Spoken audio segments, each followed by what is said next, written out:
Hi friends, hope you all are doing well.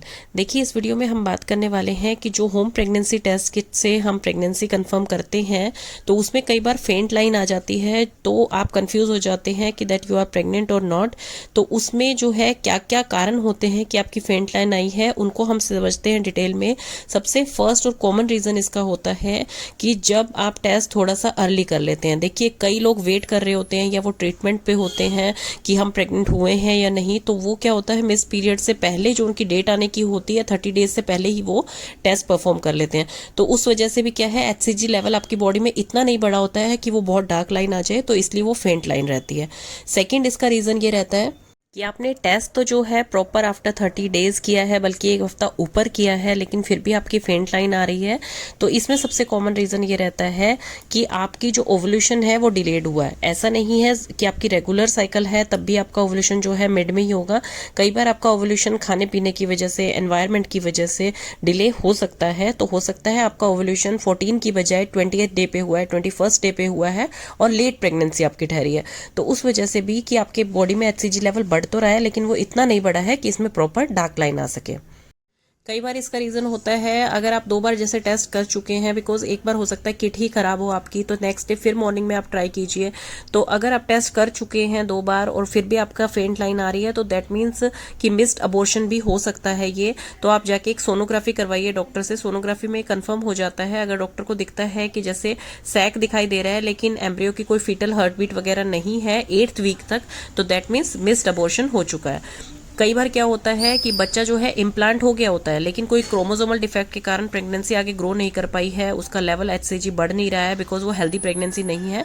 तो वो अपने आप जो है यूट्रस उसे रिजेक्ट कर देता है और निकाल देता है। तो उस वजह से भी फेंट लाइन रहती है, बिकॉज एचसीजी का लेवल एक बार राइज हुआ था आपकी बॉडी में, लेकिन फिर से वो ड्रॉप होना स्टार्ट हो जाता है। इस वजह से वो फेंट लाइन आती है।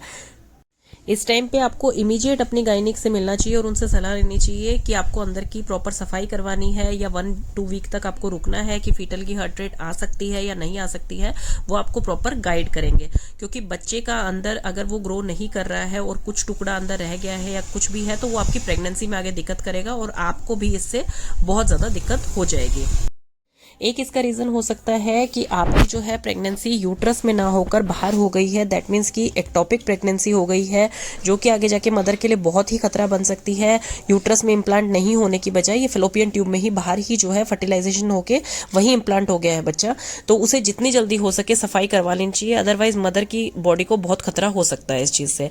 नेक्स्ट है, अगर आपको 6 वीक में आपने टेस्ट किया है और एक फेंट लाइन आ रही है, सेकेंड डे आपने टेस्ट किया है तो भी आ रही है फेंट लाइन और डार्क नहीं हुई है वो, तो डॉक्टर आपको 1 वीक बाद दोबारा रिकमेंड करते हैं कि होम प्रेगनेंसी टेस्ट कीजिए आप। लेकिन अगर आप वेट नहीं कर सकते हैं तो आप जाकर ब्लड टेस्ट करवा सकते हैं। अगर एचसीजी की वैल्यू आपकी 5 MIU पर ml से कम आती है तो that means you are not pregnant, और अगर आपकी वैल्यू जो है 25, 100 या थाउजेंड्स में आ रही है तो that means you are pregnant. देखिए, एचसीजी की वैल्यू जो होती है फर्स्ट ट्राइमेस्टर में अपने पीक पर होती है, और आप ऑफकोर्स है कि सेकेंड मंथ में ही अपना प्रेगनेंसी टेस्ट करते हैं, तो उस टाइम पे एचसीजी की वैल्यू जो है थाउजेंड्स में होती है डेफिनेटली। एचसीजी जो है वो सबसे मेन इंडिकेटर होता है ये कंफर्म करने का कि दैट यू आर प्रेग्नेंट और नॉट, बिकॉज एचसीजी जो है, चाहे आपकी होम प्रेगनेंसी टेस्ट किट है चाहे आपका ब्लड टेस्ट है, उसमें एचसीजी की रेंज ही मेजर की जाती है। एचसीजी जो है हेल्दी प्रेगनेंसी में फर्स्ट ट्राइमेस्टर में बहुत पीक पर जाता है, बहुत तेजी से ग्रो करता है, और उससे जो है आप पता लगा सकते हैं कि आपकी प्रेगनेंसी हेल्दी जा रही है।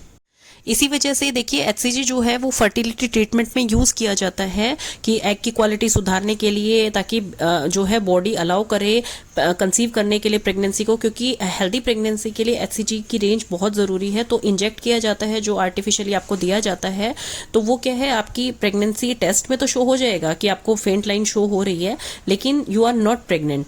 क्योंकि वो इसलिए शो हो रही है क्योंकि आपको फर्टिलिटी ट्रीटमेंट में एचसीजी दिया गया है, तो बॉडी में वो राइज है, तो वैल्यू जो है उसकी वो आपको दिखाई दे रही है उसमें, लेकिन उसे हम बोलते हैं फॉल्स पॉजिटिव टेस्ट। तो ये भी एक रीज़न हो सकता है कि अगर आप कोई फर्टिलिटी ट्रीटमेंट ले रहे हैं तो उस वजह से भी आपकी एक फेंट लाइन आ सकती है। अगर वो फेंट लाइन आपकी आफ्टर 1 वीक डार्क नहीं होती है तो प्लीज़ डॉक्टर के पास जाके सोनोग्राफी करवाइए, वो आपको बिल्कुल कंफर्म कर देंगे, बिकॉज एचसीजी हार्मोन जो है वो मेंस्ट्रुएशन साइकिल नहीं होने देता है अगर आपको आर्टिफिशियली इंजेक्ट किया गया है तो उस वजह से भी आपके पीरियड्स लेट हो सकते हैं।